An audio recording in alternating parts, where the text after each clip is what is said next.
So, if some of you are not familiar with Limitless FC, it's a seven-a-side football team that plays every Thursday, and it's more around mental health and well-being for the guys who participate. So, we decided we all love football, we all love talking about it. So, why not bring it to life and start our own podcast? So, again, my name is Pedro, and on my right, I've got Moe J himself, Liverpool's biggest fan. On my left, some people call him Conor McGregor, but I just call him Conor, and he's repping Arsenal today, so yeah. And on my left, I got the one and only Mr. Amaro, so Manchester United's biggest fan, sporting director, manager, whatever you want to say about him, he's there. And we've got Mr. E to the dot himself, Chelsea's biggest fan. Covering by himself, he's covering the badge because his team and all that. So yeah, let's kick it off for the panelists, people. Come on. Come on. So, without further ado, let's get it started.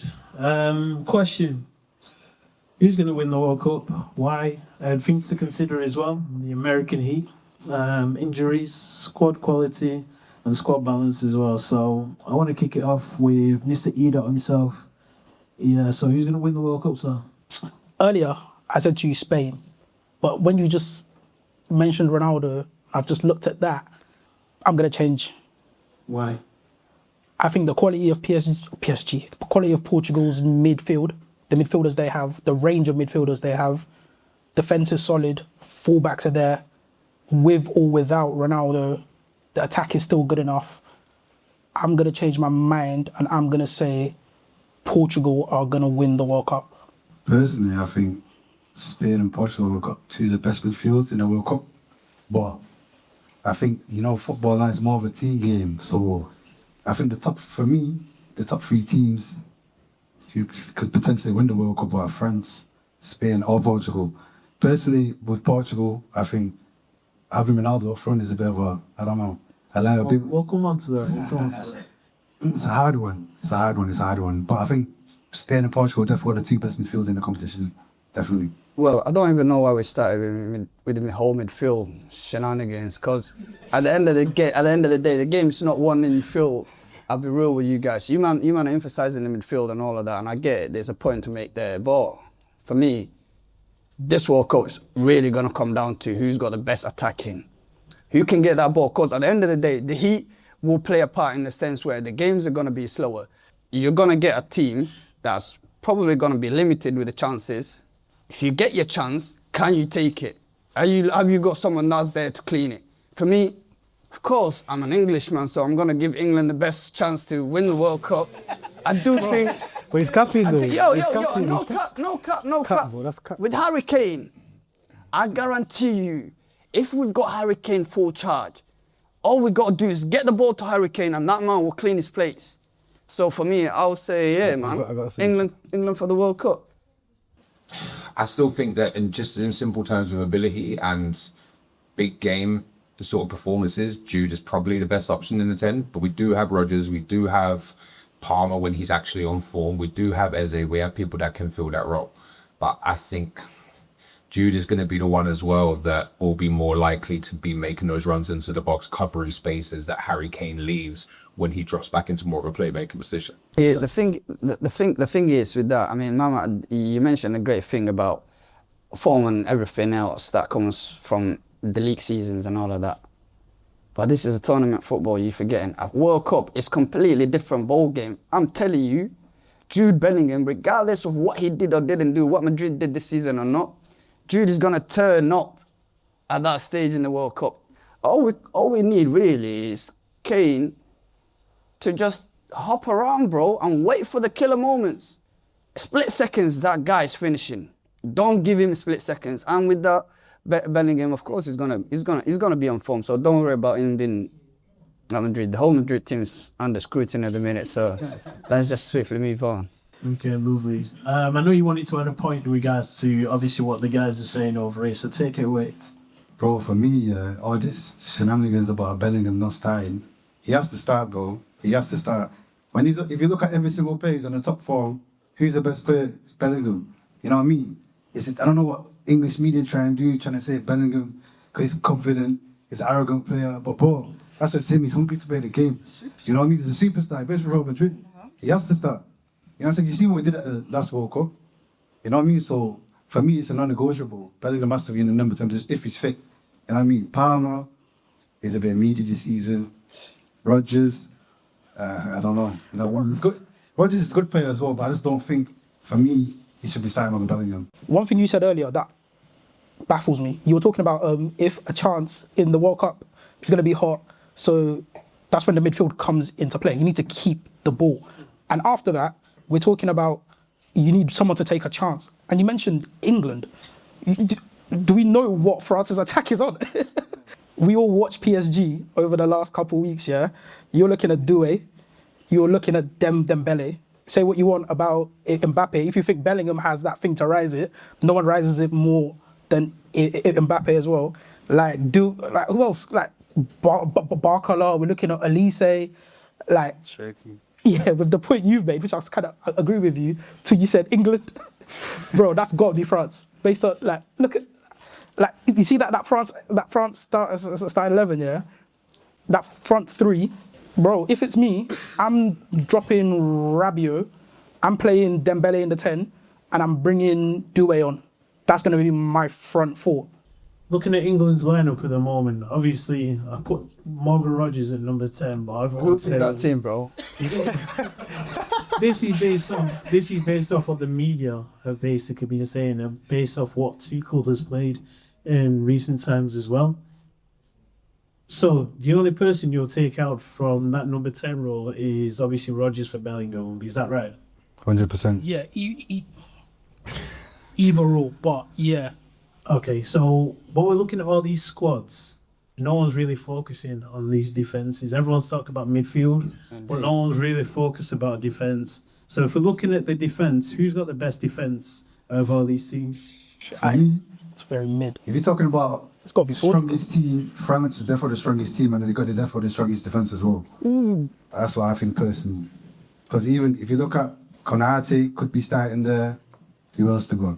You know what I mean? You got flipping Lacroix from Palace. From I don't know if you get in the squad, but yeah, he's another good option as well. We're in there. But if you're talking about, for me though, no one's talking about Spain. If you're talking about balanced team, I think Spain have got the best balanced team.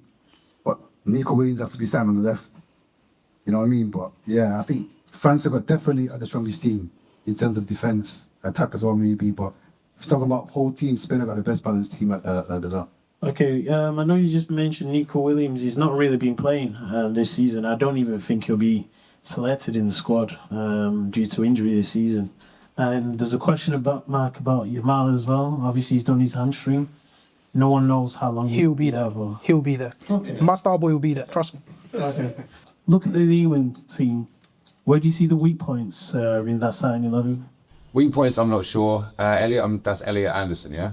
Yeah, that's correct. Yeah. So he's actually only. I was thinking, only a bit smaller. Hey, he's a baller. So yeah, Come on. There's not really weak points. I think the only one maybe would be Nico O'Reilly and Ezri Konsa in terms of tournament experience. For me with England, yeah, they've always had a good team. That's not the problem with England. It's the mentality. When they get to the latter stages, can they go all the way to the end and win it? They got to the final last time, so you never know. You never know. The big players have to turn up for me, but yeah. Okay, I don't think that's a problem. I know everyone's mentioning your Spains, your France, your Brazil, your England's, but no one's really talking about the reigning world champions at the moment with Argentina. Okay, I just want to pose a question to you. In terms of Argentina at the moment, do you see any chance of them at all doing any damage in this World Cup? Do you know what? The South American teams are proper interesting because they never really get talked about anymore. Like when I was growing up, you can never say Brazil won top 2 to win a World Cup. Argentina, do you know what? Argentina is such a funny team because like when you look at it, yeah, they've got players, it looks good, they're reigning champions as you said. It depends on what Messi's on. Is Messi still Messi? Messi's still Messi. I don't know because I don't stay up till 4 a.m. to watch the MLS, so I don't know. Still on yours. Yeah, but it's MLS tax. But I've got to see what Messi's on. The midfield, McAllister and Enzo, again, they've had the funny kind of year, the both of them. Argentina, again, do you know what is Argentina? They have that thing where they can stay in games. Yeah, they're a tournament team. So even if they don't look like on paper, they can stay in games, they can stay in tournaments, and Lautaro, Messi, Julian Alvarez. They're definitely in with a shout. I reckon they go minimum quarterfinals. Okay, so what do England finish? But I mean, they got to make a little change in that midfield if they really want to win it. But you know, I think England are getting to the final, at the very least. Very least. You said about Bellingham starting, but when it comes to tournament football, is it not dependent on form? Or are we just going off reputation? Like England have always done. Hey, good question. For me, if you're talking about the thing with Bellingham, yeah, Real Madrid this season's been a bit up and down. Bellingham's been a bit injured himself. If he's fully fit, he has to start for me. He has to start because he can bring the best moments. If you look at what he did was it 2002 when he World Cup? When he did, or Euro, sorry, when he scored the overhead kick. You know what I mean? Like stuff like that. He bailed England out of games. You know what I mean? So, can Morgan Rogers and Cole Palmer not all them man do it? I don't know. In the final, when England were looking for a goal in that same Euros, who came off the bench and scored it? True. But starting, can he do the same thing though? That's what I don't know. I would rather have, if what you're saying about Bellingham's true, bring him off the bench then, and then he can prove himself, then he can start. But yeah. Fair point. I mean, one thing we're really not talking about is, you mentioned the heat early in the intro, but there's African players that are playing in these European teams that are, prime ready in terms of form and everything. But are they going to deliver for their nations? I'm not sure. Bellingham and the superstars that play in these leagues, they're going to, bro, the minute the season's done with their team, them are off on the plane. Well, for me, yeah, Bellingham's form, irrelevant either way. The guy's proven himself. I don't know what more the guy needs to do for the English media, for the English fans to say, you know what? Yeah, this is our superstar and we're going to start with our superstar every time. Can I just say one thing quickly about that? I'm old enough to remember 2006. I'm sure some of you are. I'm old enough to remember 2002, just about. Old enough to remember 2010. All those World Cups, England always do what? Regardless of form, they will always play their superstars. It doesn't matter what Gerrard, Lampard, Scholes, they're always going to play. What England need to start doing is what is best for the team. And again, that could be Bellingham. But when you start to say it's a non-negotiable, he has to start, I think that is where you get into the thing that this is what's always stopped England. England needed a certain type of player and they were never willing to give that type of player a go because, again, he didn't have the clout of a Lampard or Gerrard. And, okay, you may be this guy, but for this particular thing we're looking to do, you might have to sit on the bench. Not even as like you're going to be on the bench the whole time, but in certain games we may not need you. I think England fans would rather see their faves play than actually do what it takes to win a World Cup. That's from history. We're just repeating ourselves again. I mean, history with a personal view, understandable. I totally get your opinion. But one thing about England is, we're not talking about the England of the decades gone. These superstars, they're used to the media, they're used to the lifestyle, they're used to the pressure. All of this, it's kind of like, yeah, you know what, you can chuck a man in, man will do great. I hear it. We've got to start uplifting these players that have superstar status across the globe and give them their superstars and say, you know what, we're relying on you. And one thing I will mention is, back in the day when we had the Gerrards, the Lampards, the Scholes holding the team tournament after tournament, there was nobody else that could actually hack the pressure, because these other players that were brought into the fold, because there's numerous players that were tried and brought to the limelight. But guess what? It comes to the World Cup stage fright. None of these men done anything. The pressure got to them in split seconds when they got to the location. Like, right now, you can pick an 18-year-old, take him to the World Cup. Pressure? What pressure? So we'll just go around one by one. Who's winning the World Cup for you? Well, after the conversation we just had. Not done enough to convince you. Nah, it's definitely not England. I know that. Do you know what? Clip that. You could clip it. Is that the camera? You? It's definitely not England. Do you know what? I'm gonna stick with Portugal. You know, I'm gonna stick with Portugal. Yeah. Amaro, what you saw? It's a sticky one still, but for me, either Spain or France, depending on who's. France. So that. Of course. Oh my days. Same thing I said to you, man. France's first team, second team, or third team. That's that. Another one for the World Cup. So, have Portugal got a better chance of winning the World Cup without Ronaldo in the starting 11? Do you know what it is with Ronaldo? Yeah. Again, it's similar to what I said about Messi. Like, is Ronaldo still Ronaldo, or even if he isn't Ronaldo, is the Ronaldo we have today? Who is the alternative? The false nine thing you mentioned is actually kind of interesting because when I'm looking at this here, Neves. Oh, that's João Neves. I thought it was Ruben Neves. But anyway, like if it's me, again, you're talking about the press. One thing I can tell you about Neto, he may not be very good. He may not score goals. He may not be able to dribble. He may not be able to shoot. But that boy can run. Everything. He can't do anything else. But that boy can run. So I think with Portugal's best chance, again, what I would do personally. And I don't know if Martinez has enough of the personality to do it. I would give it a go without Ronaldo. So again, I don't know what type of form Ramos is in because he doesn't even get he doesn't even get on when they're 4-5-0 up. Like, so I don't know what type of form he's going to be in. The false nine is an interesting one because I reckon if you play Bruno in the false nine, or just say Bruno, do whatever you want to do, all right?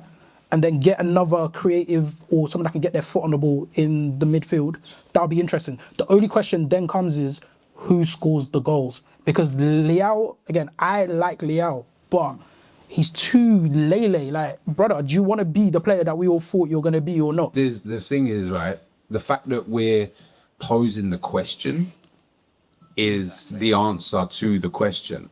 Because you said about a comparison with him and Messi. We're not saying, you're saying, oh, is Messi still the same Messi to carry Argentina over the line? We're not saying, is Messi still the same Messi to even be in the team? Mm-hmm. We're saying, should Ronaldo even be in the team? The fact is even being questioned is enough for me. He dictates too much in that team.